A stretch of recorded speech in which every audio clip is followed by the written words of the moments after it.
रामकृष्ण हरी मित्रांनो, तर आपण आज आलो आहे आळंदी या ठिकाणी आणि आपण हा मागलचा व्ह्यू पाहू शकता। हा जो रोड आहे पुणे भोसरी ते आळंदीकडे आलेला रोड आहे आणि हा इकडे आपण पाहू शकता हे पीएमटी बस स्टँड आहे आणि त्याला खेटूनच आळंदी नगर परिषदेची कमान दिसत आहे आणि जस्ट आपण इंद्रायणी नदीकडे जाणाऱ्या पुलावर आहोत। तर आपण जाणार आहोत इंद्रायणी नदीच्या घाटावर। तर मित्रांनो, आज आपण ज्ञानेश्वर माऊली महाराज यांच्या समाधी मंदिर आणि घाटाची माहिती घेणार आहोत। ज्ञानेश्वर माऊली महाराज, सोपान मुक्ताबाई, निवृत्ती महाराज, चारी भावंडांचे जे पवित्र तीर्थस्थान आहे त्या ठिकाणी आज आपण आलेलो आहोत। तर मित्रांनो, इंद्रायणी नदी ही लोणावळ्याच्या वरवंटे गावामध्ये उगम पावून ही आळंदी मार्गे पंढरपूरला जाते आणि तिथे त्या नदीचं नाव चंद्रभागा हे पडतं। हा जो घाट आहे हे ठिकाण एक निसर्गरम्य आणि पवित्र स्थान म्हणून ओळखले जाते। आळंदी हे माऊलीच्या पावन चरणांनी प्रसिद्ध झालेले ठिकाण आहे। तर आपण माऊलींच्या चरणांनी पावन झालेल्या ठिकाणी आपण आलेलो आहोत। या बाजूला ज्ञानेश्वर माऊली महाराजांचे समाधी मंदिर आहे आणि जस्ट आपण जात आहोत इंद्रायणी नदी तीरावर। आपल्या सोबत आहेत महेश विथ ब्लॉगचे सर्व महेश सर आणि त्यांच्यासोबतच आपण हा ब्लॉग शूट करत आहोत। तर एक ब्लॉग करायचा उद्देश असा आहे की हिंदू धर्म वाढवणे, हिंदू धर्माची संस्कृती सर्वांपर्यंत पोहोचली पाहिजे, हा एक छोटासा प्रयत्न आपण करत आहोत आणि याची माहिती सर्वांपर्यंत तळाच्या मुळागाळापर्यंत पोहोचली पाहिजे, हेच आपला छोटासा उद्देश आहे। तर पाहू शकता आपण घाटावर आलेलो आहे। मित्रांनो, हा इंद्रायणी नदीचा तीर आहे। जस्ट इकडे जर आपण पाहिलं तर हे माऊली मंदिर आहे। समाधी संजीवन सोहळा जो ह्याच घाटावर पार पडला जातो, इथेच माऊली महाराजांची समाधी आहे। पाहू शकता आपण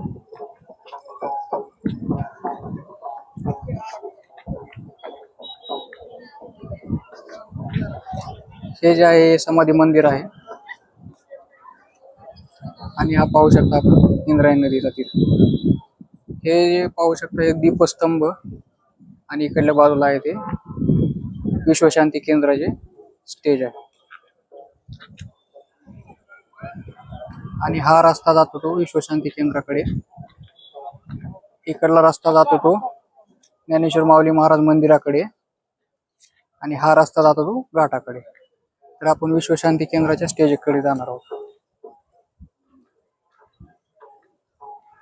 मित्रांनो, ज्ञानेश्वर माऊली महाराज जे याच ठिकाणी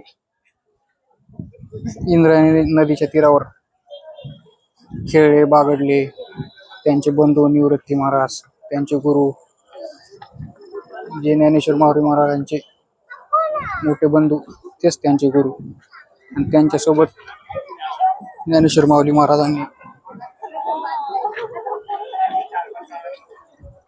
जे पसायदान त्यांच्याच प्रेरणेतून माऊलींनी स्वतःच्या दादाला स्वतःचा गुरु करून घेऊन जो हा आपल्या हिंदू धर्मासाठी इतिहास रचला। माऊलींना माऊली का म्हटले जाते? माऊलींनी पसायदान हे अख्ख्या जगासाठी देऊन ठेवले। माऊलींनी जगासाठी आता विश्वात्मके देव जगासाठी मागून ठेवलं, अशी ही माऊली आहे। माऊली ही आईची पदवी माऊलींना भेटलेली आहे। तर पाहू शकता आपण घाटावर आलेलो आहे. जात आहे आपण विश्वशांती केंद्र च्या स्टेजकडे.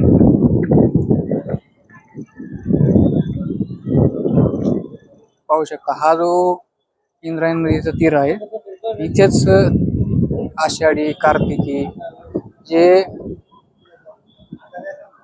ऑल भारतातून महाराष्ट्रात मर्यादित नाही, पूर्ण भारतभरातून लोक इथे येतात आणि या सोहळ्यामध्ये आपले हजेरी लावतात.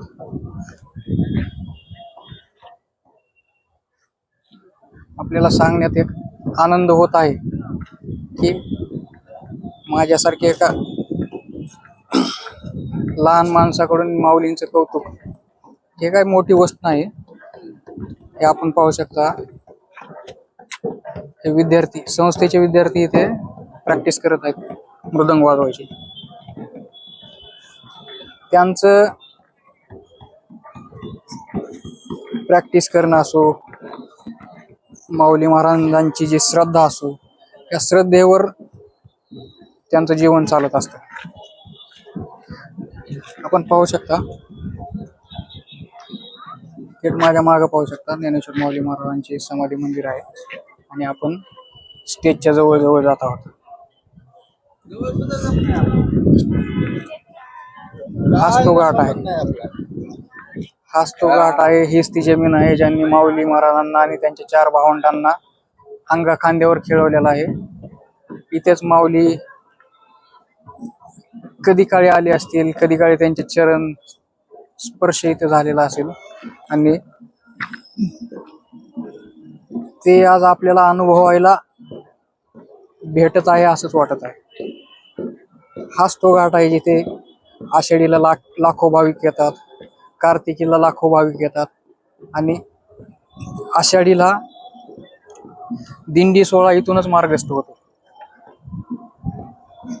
दिंडी सोहळ्याच्या टायमाला हेलिकॉप्टरवरून पुष्पवृष्टी होते आणि जस्ट आता एक 6 महिने झाले असतील माऊली मंदिरांचा कलशारोहण झाले. तुम्हाला सांगण्यात आनंद होतो आहे की सुवर्ण कलश बसवण्यात आलेला आहे आणि तोही पण 11 किलोचा सुवर्ण कलश. मित्रांनो, श्रद्धा आहे, भक्ती आहे आणि ते केलीच पाहिजे. ज्ञानेश्वर महाराज यांची समाधी आळंदीमध्ये आहे. नंतर त्यांचे मोठे बंधू निवृत्ती महाराज यांची समाधी त्र्यंबकेश्वर मध्ये आहे. नंतर त्यांचे कनिष्ठ बंधू सोपान काका त्यांची समाधी सासवड मध्ये स्थित आहे आणि त्यांची जी लाडकी बहीण मुक्ताबाई यांची त्या तर काय आपल्याला परिचितच आहेत, ते विजेमध्ये लुप्त झालेले आहेत. हा जो दीपस्तंभ आहे, नंतर हे याकडीला आपण पाहू शकता, हा जो घाट आहे या घाटावर जो सोहळा भरतो, आषाढीला असेल, कार्तिकीला असेल, हा सोहळा हेच सांगून जातो की माऊली आणि माऊलीवरची श्रद्धा. मित्रांनो, माझ्या मागे पाहू शकता विश्वशांती केंद्राचे स्टेज आहे आणि ह्या स्टेजवर आषाढी असो, कार्तिकी असो, सप्ताह असतो. दररोज कीर्तन, भजन हे पूर्ण कार्यक्रम ह्या स्टेजवर असतात. तुम्हाला सांगण्यात आनंद येत आहे की मी सध्या इंद्रायणी नदी तीरावर आहे आणि हा जो तीर आहे, ही जी नदी आहे, हे नदी नसून अखंड भारताचे एक श्रद्धास्थान आहे, जिथून वारकरी येतात. ते आले पाय धुतात, थोडं का होईना पाणी आपल्या डोक्याला लावतात, तोंडाला लावतात.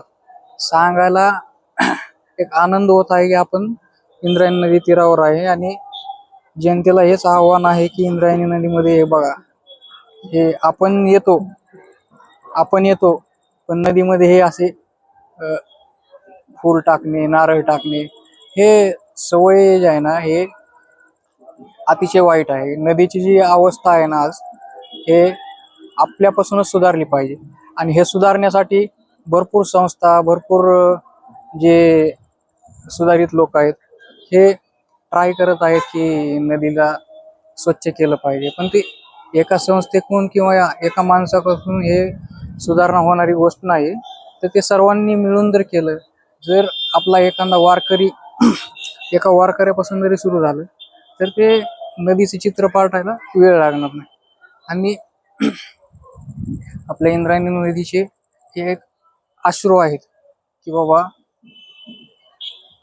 हे जे घाण आहे, हे प्रदूषण आहे, हे प्रदूषण कमी झालं पाहिजे. आणि हे प्रदूषण कमी करण्यासाठी एक आपणच सुरुवात करू शकतो. आणि एकापासून सुरुवात झाली म्हणजे ते हजारोपासून होते, आणि हजारोपासून सुरुवात झाली म्हणजे ते लाखोपासून होते.